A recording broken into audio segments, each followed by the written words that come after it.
नमस्कार मित्रों, क्या हाल है। ईश्वर से प्रार्थना करूंगा कि बड़ी हाल हो। अब हम बढ़ रहे हैं हमारे पार्ट नंबर 3 की ओर, जिसका नाम है मुद्रा और साख। अभी हम जस्ट पार्ट नंबर 2 पढ़ के आए थे। उसमें हमने पढ़ा था कि अर्थव्यवस्था किस प्रकार से काम करती है, अर्थव्यवस्था में कौन कौन सी चीजें फैक्टर के रूप में होती है।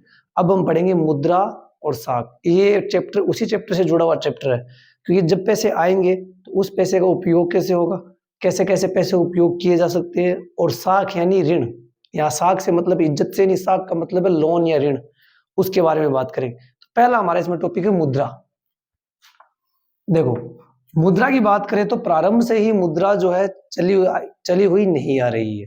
यानी प्रारंभ से ही ये मुद्रा जो है, जो अब हम वर्तमान समय में देख रहे हैं नोट रुपए, ये चले आ रहे नहीं है। सबसे पहले जो विनिमय का माध्यम था, यानी वस्तुओं को आदान प्रदान करने के लिए जो माध्यम था, जिस माध्यम के द्वारा वस्तुओं का आदान प्रदान होता था, वो था वस्तु विनिमय।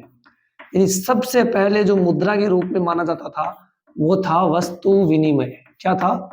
वस्तु विनिमय। विनिमय यानी आदान प्रदान, यानी जो सबसे पहला मुद्राओं का तरीका था, जो चलन था, वो था वस्तु विनिमय। यानी हम क्या करते थे, एक वस्तु को देते थे और उसके बदले में हम क्या करते थे, हमारे काम की दूसरी वस्तु को ले लेते थे।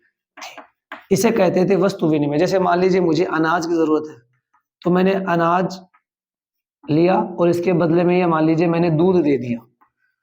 यानी किसी व्यक्ति को दूध की जरूरत है तो उसको मैंने दूध दे दिया और उसके बदले में उससे अनाज ले लिया। यानी सबसे पहले जो मुद्रा के रूप में आदान प्रदान का, वस्तुओं को लेन देन करने का जो तरीका था, वो था वस्तु विनिमय। इसके अंदर क्या होता था कि एक व्यक्ति एक वस्तु दूसरे व्यक्ति को देता था और उसके बदले में उससे वस्तु लेता था। लेकिन इसके अंदर समस्या क्या थी?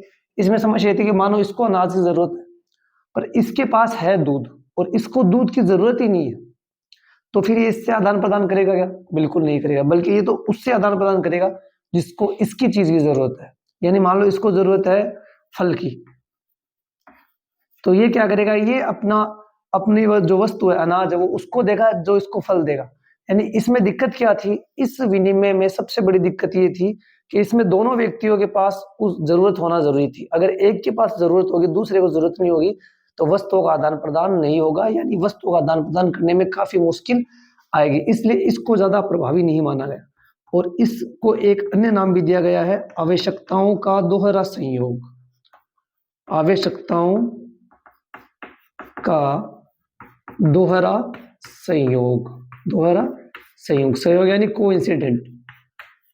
आवश्यकताओं का दोहरा संयोग यानी जब आवश्यकता यानी जरूरत, जब जरूरत का दोनों ओर से, दोहरा यानी दोनों ओर से संयोग, कोइंसिडेंट होगा, कोइंसिडेंस होगा, तो ही यहाँ पर क्या लेन देन होगा, वरना लेन देन नहीं होगा। यानी सबसे पहला जो तरीका था वस्तु विनिमय, उसके अंदर एक वस्तु दी जाती थी, दूसरी वस्तु ली जाती थी, जिसे आवश्यकताओं का दोहरा संयोग भी कहते थे। और उसमें डिफिकल्टी ये आती थी कि दोनों को ही उस वस्तु की जरूरत होनी चाहिए। अगर किसी एक को जरूरत होगी तो वहां पर जो है लेन देन नहीं होगा। तो सबसे पहला जो तरीका था वो था वस्तु विनिमय। इसके बाद में जो दूसरा तरीका आया वो आया मुद्रा विनिमय। मुद्रा विनिमय, मुद्रा विनिमय, ये आया दूसरा तरीका मुद्रा विनिमय। इसमें क्या किया, हर वस्तु के लिए एक खास मुद्रा तय कर दी। एक खास मुद्रा तय कर दी कि अगर आपको कोई भी वस्तु चाहिए तो आपको अब उसके बदले में वस्तु देने की जरूरत नहीं है, बल्कि ये मुद्रा है, ये मुद्रा आप दे दो, आपका काम हो जाएगा। अब ये मुद्राएं भी समय के साथ साथ लगातार बदलती रही। मुद्राओं के भी अलग अलग टाइम पर अलग अलग रूप रहे और अलग अलग रूप जो वो टाइम के साथ धीरे धीरे धीरे धीरे धीरे धीरे अपने अंदर परिवर्तन करते गए। जैसे मुद्रा का सबसे पहला रूप देखें तो सबसे पहले मुद्राओं के रूप में पशुओं को लिया जाता था। किसको लिया जाता था? पशुओं को। आपने भी सुना होगा, 2 गाय दे दी, 2 गाय ले जाओ, इस प्रकार से सुना होगा ना पुरानी फिल्मों में या पुराने नाटकों में, 2 गाय दान में दी। यानी पहले जो है वो संपत्ति धन के रूप में किसको माना जाता था? पशुओं को धन के रूप में माना जाता था। तो ये होता था कि पशुओं को दे दिया और उसके बदले में क्या लिया, कर्ज ले लिया, या उसके बदले में जो है वो सामान को ले लिया जाता था। सबसे पहले पशु आए, उसके बाद मुहरें आई, फिर मुहरें चालू हुई, उसके बाद सिक्के चालू हो गए। अब ये सिक्के कौन से थे? ये सिक्के भी अलग अलग थे। कोई सोने का सिक्का था, कई जगह चांदी का सिक्का चलाया गया और कई जगह तांबे का सिक्का चलाया गया। यानी कहने का मतलब ये है कि मुद्रा विनिमय के अंदर भी जो है एक पर्टिकुलर जगह जाके रुका नहीं था। टाइम टाइम के अकॉर्डिंग जो है मुद्राएं भी चेंज होती रही। पहले एक वस्तु के लिए पशुओं को दिया गया, फिर उसी के लिए मुहरें बनाई गई, फिर उसके लिए सिक्के बनाए गए। सिक्के भी अलग अलग तांबे के भी थे, सोने के भी थे, चांदी के भी थे। और अगर वर्तमान टाइम में बात करें, यानी अब के समय की बात करें, एकदम आधुनिक रूप से बात करें, तो अब मुद्रा विनिमय का जो तरीका है उसे नया नाम दिया गया है करेंसी। मुद्रा विनिमय का जो सबसे नया नाम, जो सबसे नया तरीका जो वर्तमान में चल रहा है वो है करेंसी। इस करेंसी में क्या होता है कि हर देश जो है वो अपनी एक मुद्रा निर्धारित करता है। हर देश जो है वो अपनी एक मुद्रा निर्धारित करता है और उसी मुद्रा के बदले उसे उस देश के अंदर जो है वो वस्तुएं मिलती है। यानी वर्तमान जो समय है इसके अंदर कागज के नोट भी हो सकते हैं, तो सिक्के भी हो सकते हैं। वो डिपेंड करता है भाई उस देश के ऊपर। यानी कहने का मतलब कि वर्तमान समय में अगर आप बात करोगे तो हर देश की जो है अपनी एक करेंसी होती है, अपना एक निर्धारित मूल्य होता है, एक निर्धारित मुद्रा होती है, जिस मुद्रा के बदले में ही आप उस देश के अंदर वस्तुओं का विनिमय कर सकते हैं, वस्तुओं को खरीद सकते हैं या वस्तुओं को छोड़ सकते हैं। कि अगर आपके पास उतना पैसा तो वस्तु खरीद लो, नहीं है तो छोड़ दो। और उसके अंदर कागज के नोट भी हो सकते हैं और सिक्के भी हो सकते हैं। बात करें जहां तक भारत की, तो भारत के अंदर उस मुद्रा का नाम है रुपया। ये तो शायद ही किसी को बताने की जरूरत है, भारतवासियों को तो जरूरत नहीं है। भारत के अंदर जो मुद्रा है उसका नाम रुपया। और सबसे मेन चीज है कि इन सभी चीजों को नियंत्रित कौन करता है? तो इन सबको नियंत्रित करता है रिजर्व बैंक ऑफ इंडिया। यानी भारत के अंदर अगर किसी भी प्रकार की मुद्रा बनानी है या मुद्राओं से संबंधित कोई भी नियम बनाना है या मुद्राओं से संबंधित कोई भी कार्य करना है, तो वो सारे का सारा कार्य कौन करेगा? Reserve bank of India, RBI, reserve bank of India. English mode लिख दो, होता है मन में मत रखियो।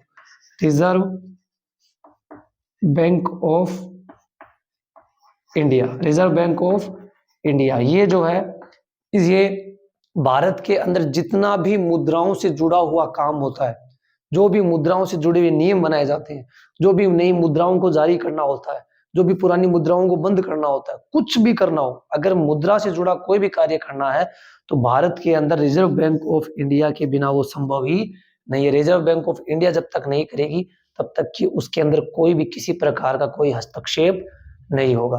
तो ये तो था हमारा इतना पार्ट कि हमने ये जान लिया कि मुद्रा होती क्या है, वर्तमान में मुद्रा कौन सी चल रही है और इतिहास में मुद्राएं कौन सी चल रही थी। अब हम बात करते हैं कि इन मुद्राओं का सबसे बड़ा जो है निवेश कहाँ पर, या मुद्राएं सबसे ज्यादा कहाँ पर पाई जाती है, या इनके अंदर इन मुद्राओं को संभालने के अंदर एक प्रमुख संस्थाओं में से एक संस्था कौन है? तो इन मुद्राओं को संभालने के अंदर प्रमुख संस्थाओं में से एक संस्था है बैंक, एक संस्था है बैंक। और इसका जो पहला टर्म है वह बैंकों में निक्षेप। बैंकों में निक्षेप, ये निक्षेप क्या होता है भाई? बैंकों में निक्षेप। बैंकों में निक्षेप से मतलब है कि बैंक के अंदर क्या करते हैं? जमाकर्ता, यानी पैसा रखने वाले, ग्राहक बोल सकते हो आप। ग्राहक इनके लिए अच्छा शब्द नहीं होगा, जमाकर्ता अच्छा शब्द होगा। जमाकर्ता क्या करता है? बैंक में अपने पैसे जमा कराता है, जिसके बदले में बैंक क्या करता है? उसके पैसे को सुरक्षित रखता है। बिल्कुल रखता है भाई, उसके पैसे को सुरक्षित रखता है और प्लस में उसे उस पैसे के ऊपर सूद भी देता है, यानी ब्याज भी देता है। अब इन दोनों चीजों को ही बैंकों में निक्षेप कहा जाता है। यानी बैंकों में निक्षेप से मतलब है कि जमाकर्ता जो है वो बैंकों में अपना पैसा जमा कराता है, जिसके बदले में बैंक उसके पैसे को सुरक्षित रखता है और उसको अधिक पैसा भी देता है ब्याज के रूप में। इसे ही बैंकों में निक्षेप कहा जाता है।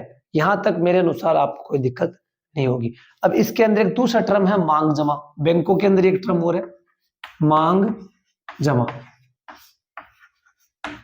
ये क्या चीज है भाई? तो मांग जमा क्या होती है कि आपने भी देखा होगा भाई, जैसे आप हम लोग हैं, हमको अचानक से पैसे की जरूरत पड़ी, हम गए भाग के बैंक में भरा अपना फॉर्म, पैसे लिए, पैसे निकाल लिए। तो ये सब कैसे हो रहा है? तो क्या होता है, बैंक जो है, अब यहाँ पर दो सवाल आते हैं देखो मन में एक नए। एक तो ये कि ये हमने तो बैंक में जैसे अपने कुछ पैसे जमा कराए, तो बैंक हमें ब्याज क्यों देता है, या ब्याज देता कैसे भी, वो पैसे हमारे बढ़े कैसे, बैंक क्या अपनी जेब से दे रहा है? एक तो ये हो गया। दूसरा ये कि जैसे ही हम लोग जो है वो बैंक के अंदर जाते हैं, अपने पैसे रखते हैं भाई, जैसे हम अपना फॉर्म भरते हैं, पैसे देते हैं, वो तुरंत हमें पैसे दे देता है। तो उतनी जल्दी पैसे आते कहाँ से? तो इन दोनों का जवाब आएगा, देखो इसका जवाब बाद में आएगा, पहले इसका जवाब आता है। मांग जमा क्या होती है? हर बैंक क्या करता है, उसके जमाकर्ता को जब भी पैसों की जरूरत होगी, जब भी उसके जमाकर्ता को पैसे की मांग होगी, वो उसको तुरंत पैसा देता है, तुरंत उसको उसका पैसा देता है। इसके लिए वो क्या करता है, हमेशा अपने पास जितना पैसा होता है टोटल, ये आरबीआई की गाइडलाइन है, उसका 15% हमेशा अपने पास रखता है। यानी किसी भी बैंक के अंदर टोटल जितना भी पैसा है, उसका 15% हमेशा बैंक के अंदर ही रहता है, बैंक के पास ही रहता है। बैंक उसको बिल्कुल भी यूज नहीं करता, चाहे कितनी भी बुरी स्थिति आ जाए। क्यों? ताकि वो 15% जो है वो लोगों की मांग जमा को पूरा करने के अंदर यूज किया जा सके। इसलिए जो है बैंकों के अंदर हमेशा 15% पैसा जो है वो रहता है। आरबीआई ने ये गाइडलाइन जारी कर रखी है। तो इसे कहते हैं मांग जमा की। जब भी किसी भी जमाकर्ता को उसके पैसे की जरूरत होगी, उसकी मांग होगी, तो बैंक जो है वो तुरंत उसको पैसा देगा, क्योंकि बैंक क्या करता है, आरबीआई गाइडलाइन के अनुसार 15% पैसा अपना हमेशा अपने पास रखता है। पैसा भुगतान करने का एक तरीका और भी है, वो क्या है उसकी भी बात कर लेते हैं। बैंक जो है वो एक अलग तरीके से भी पैसे का भुगतान करता है, जिसे हम कहते हैं चेक। स्क्रीन पर चेक की फोटो आ रही होगी, दिख रहा होगा आपको चेक कैसा होता है। अब चेक क्या है? चेक एक कागज ही तो है, टुकड़ा तो कागज का ही है। चेक क्या है? एक कागज का टुकड़ा है। लेकिन ये कागज का टुकड़ा सिर्फ कागज का टुकड़ा नहीं है, बड़ी सॉलिड चीज है। कैसे? ये बैंक को आदेश देता है। ये छोटा सा कागज जो है वो बैंक को आदेश देता है। क्या आदेश देता है? कि आप मेरे खाते से, मेरे खाते मतलब जिसका भी वो चेक है, उसके खाते से जिसका भी चेक पर नाम लिखा गया है, उसके खाते में जितनी राशि चेक पर लिखी गई है उतनी राशि का भुगतान करें। ये बैंक को आदेश देता है। कौन? चेक। तो चेक छोटी चीज तो नहीं है। यानी चेक का मतलब क्या होता है? चेक एक ऐसा कागज है जो बैंक को आदेश देता है कि आप मेरे खाते से जिस भी खाता धारक का नाम मैंने इस चेक पर लिखा है, उसके अकाउंट में जितनी राशि लिखी है उतनी राशि का भुगतान करें। ये कौन करता है? ये चेक करता है। तो यहां तक हमने ये पढ़ा कि बैंक क्या होता है, मांग जमा क्या होती है, बैंकों में निक्षेप क्या होता है, चेक क्या होता है। अब हम पढ़ेंगे बैंकों की गतिविधियां, और यहां से हमारे सवाल का जवाब आएगा कि बैंक जो है वो हमें एक्स्ट्रा पैसे कैसे देता है, कि बैंक काम कैसे करता है, बैंक जो है काम कैसे करता है। बैंक को की कार्यप्रणाली देखो, बड़ी इजी कार्यप्रणाली है, समझना चाहो तो बहुत इजी कार्यप्रणाली। बैंकों की कार्यप्रणाली बहुत इजी है। देखो कैसे इजी है, एक डायग्राम में समझा दूंगा। ये मान लो बैंक है, ये आपका बैंक है, ठीक है। अब बैंक में क्या होते हैं, जमाकर्ता जो होते हैं, उन्होंने क्या किया, अपना पैसा जमा करवाया, अपना पैसा जमा करवा दिया। बैंक में क्या हुआ, जमा करता गया और उसने अपना पैसा जमा करवा दिया। बैंक ने क्या किया, योग्यता देखी, आवश्यक कागजात देखे और उसके बाद उसी पैसे को लोन पर दे दिया, यानी ऋण पर दे दिया, जिसका दूसरा नाम है साख। पर किसको दे दिया? जो कर्ज लेने वाला है उसको दे दिया, यानी कर्जदाता दे दिया। अब इसके ऊपर एक निश्चित दर भी लगाएगा, एक रेट तो लगाएगा ना ब्याज की। इस पे ब्याज की एक दर लगा दी कि इस ब्याज की दर से तुम मुझे पैसा वापस लौटाओगे। अब एक कर्जदाता क्या करेगा, इसको पैसा वापस देगा, दे दिया, इसने इसको पैसा वापस दे दिया ब्याज सहित। किसके सहित? पैसा वापस दे दिया ब्याज सहित। मान लो यहां पर बैंक ने 6% रेट लगाई, तो बैंक क्या करता है, वापस जमाकर्ता के अकाउंट में उसके पैसे जमा कर देता है, पैसे जमा, और साथ ही साथ में क्या करता है, उसको भी एक निश्चित रेट से जो दिए उसमें नहीं, उससे कम रेट में, मान लो 2% रेट दे दी, यानी जो रेट उसने लगाई है उससे कम रेट पर जो है वो ब्याज भी जमा कर देता है। अब इससे जमाकर्ता को भी फायदा हो गया कि उसका पैसा पड़ा भी रहा, सुरक्षित भी है, और उसको पैसा बढ़ के भी मिल गया। कर्जदाता को भी फायदा हो गया। कर्जदाता को क्या फायदा हो गया कि उसको लोन मिल गया, थोड़ा पैसा ज्यादा लगा लेकिन उसको पैसा मिल गया अपना धंधा खड़ा करने के लिए। और बैंक को फायदा क्या हुआ कि इसको 6% यहां से लिए, इसको 2% दिए, 4% जो बच गया वो बैंक की आय हो गई। यानी बैंक जो है उसकी सैलरी का सारा काम कहां से होगा, बैंक के कर्मचारियों की सैलरी, उसका जितना भी खर्चा होता है सबका सब काम कहां से होगा, ये जो बचा हुआ 4% है इससे सारा काम होता है। बैंक की आय का मुख्य स्रोत ये है। यहाँ से साफ साफ समझ में आ रहा है कि बैंक किस प्रकार से काम करता है। बैंक अगर बीच में देखे तो बैंक बीच में है, यानी बिचौलिया, मध्यस्थता का काम करता है। किन किन के बीच में, जमाकर्ता के बीच में और कर्जदाता के बीच में, यानी जो पैसा जमा करेगा उसके और जो कर्ज देगा उसके बीच में जो बैंक है वो जमा करता, वो जो बिचौलिए का काम करता है, मध्यस्थता का काम करता है। जमाकर्ता से पैसे लेता है, उसको कर्जदाता को देता है एक ब्याज दर पर, फिर उससे वापस लेता है और इधर पैसा वापस दे देता है कम ब्याज पर। इससे बैंक को भी फायदा हो जाता है, इधर जमाकर्ता को भी फायदा हो जाता है और इधर कर्जदाता को भी फायदा हो जाता है। अब यहाँ पर देखो, इसने लोन दिया, क्या दिया इसने, लोन। अब लोन जो है वो दो सिचुएशन खड़ी करता है भाई, ये ध्यान रखना भाई, ये इंपॉर्टेंट चीज है भाई, कि ऋण जो है जिसे हम ऋण बोल सकते हैं, साख भी बोल सकते हैं, पेपर में नाम साख भी मिल सकता है। ये दो प्रकार की स्थितियां बनाता है ऋण जो है, साख जो है, ये दो प्रकार की स्थितियां बनाता है, एक पॉजिटिव और एक नेगेटिव। एक बनाता है पॉजिटिव यानी सकारात्मक, यानी अच्छी स्थिति बनाता है कि एक तो ऋण लेने से स्थिति एकदम अच्छी हो जाती है, बढ़ी जाती। दूसरी नेगेटिव बनाता है यानी नकारात्मक, यानी इसमें ऋण लेने से क्या होता है, दिक्कत खड़ी हो जाती है। कैसे, दोनों को पढ़ते हैं, देखो भाई। पहले पढ़ते हैं पॉजिटिव स्थिति को। पॉजिटिव में क्या होता है, इसमें जो व्यक्ति ऋण लेता है वो व्यक्ति उस ऋण से क्या करता है, अपना व्यापार चलाता है, वापस ऋण चुका भी देता है और खुद मुनाफा भी कमाता है, यानी लाभ में भी रहता है। इसके लिए तो क्या है, ऋण लेना एक अच्छी समझदारी वाली बात साबित हुई, या समझदारी वाली घटना साबित हुई, या समझदारी साबित हुई कि अगर एक व्यक्ति ने लोन लिया, अपना व्यापार किया, ऋण चुका दिया ब्याज समेत और उसके बाद भी मुनाफा कमाया, उसके लिए तो ऋण बढ़िया से बढ़िया चीज है। उदाहरण के रूप में ले लो, मान लो कि एक व्यक्ति है, कोई मान लो महेश, मान लो कि महेश नाम का एक व्यक्ति है, ठीक है। उसको एक ऑर्डर मिला कि भैया आपको 2000 पैकेट बनाने। अब इसने क्या किया, 2000 पैकेट बनाने के लिए बैंक से लोन लिया, इसने वो 2000 पैकेट बनाए, अगले माल लेने वाले को दिए, उसने इसको पैसा दिया, बढ़िया। इसने क्या किया, उस पैसे को बैंक को लौटाया और वहां से अपना मुनाफा भी कमा लिया। ये भी खुश, बैंक भी खुश, और खुशी खुश सब के सब। यहाँ पर क्या हुआ, लोन ने अच्छा काम किया, उसकी हेल्प भी कर दी, खुद भी ब्याज कमा लिया और इसको भी मुनाफा कमा दिया। यहाँ पर तो क्या हुआ, लोन जो है वो अच्छा साबित हुआ। लेकिन दूसरी परिस्थिति जहां पर लोन नेगेटिव हुआ, इसमें क्या होता है, लोन जो है वो ऐसी जगह फंसा देता है कर्जदाता को कि वहां से वो निकल ही नहीं सकता, वहां से वो निकल ही नहीं सकता। यानी क्या होता है, लोन जो है वो कर्जदाता को ऐसी जगह पर फंसा देता है कि वहां से वो निकल ही नहीं सकता और कर्ज के जाल में फंसता ही जाता है, कर्ज के जाल में फंसता ही जाता है, फंसता ही जाता है। बेचारे के पास कोई ऑप्शन ही नहीं रहता। अब इसका उदाहरण क्या है, इसका उदाहरण है किसान।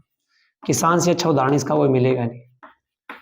मान लो किसान ने, बेचारे ने फसल के लिए लोन लिया किसी जमींदार से या साहूकार से, क्योंकि किसान ज्यादा पढ़ा लिखा तो होगा नहीं, तो इसको बैंक तो लोन देगा नहीं और जल्दी से ये लेंगे भी नहीं, क्योंकि वहां पर कागजी कार्रवाई ज्यादा होती है। तो ये क्या, किसी जमींदार के पास जाएंगे, वहां से कोई लोन लेंगे। अब जैसे वो वहां से लोन लेंगे, सपोज करो फसल खराब हो गई, अब ये फसल गई, इसका ब्याज और पैसा चुकाना है, प्लस वापस से फसल उगानी है। अब इस फसल को उगाने के लिए और पैसा चाहिए, तो क्या करे, ये पहली वाली फसल का पैसा रह गया, इसको उगाने के लिए और पैसा चाहिए, तो उसे फिर से लोन भी लेना पड़ेगा। और अब या तो उसको भाई कुछ ना कुछ बेचना पड़ेगा, या तो चाहे अपनी वो जमीन का कुछ हिस्सा बेच दे, चाहे अपनी पत्नी के गहने बेच दे, चाहे कुछ भी बेच दे, या अपने पशु बेच दे, कुछ ना कुछ उसको बेचना पड़ेगा। और उसके बाद ही उसे अगली फसल के लिए पैसा मिलेगा और पिछली फसल का पैसा चुकाएगा। यानी उसके लिए एक सौदा घाटे का ही सौदा साबित हुआ, क्या, कर्ज लेना या लोन लेना। तो इस प्रकार लोन की दो स्थिति बनती है, एक पॉजिटिव और एक नेगेटिव।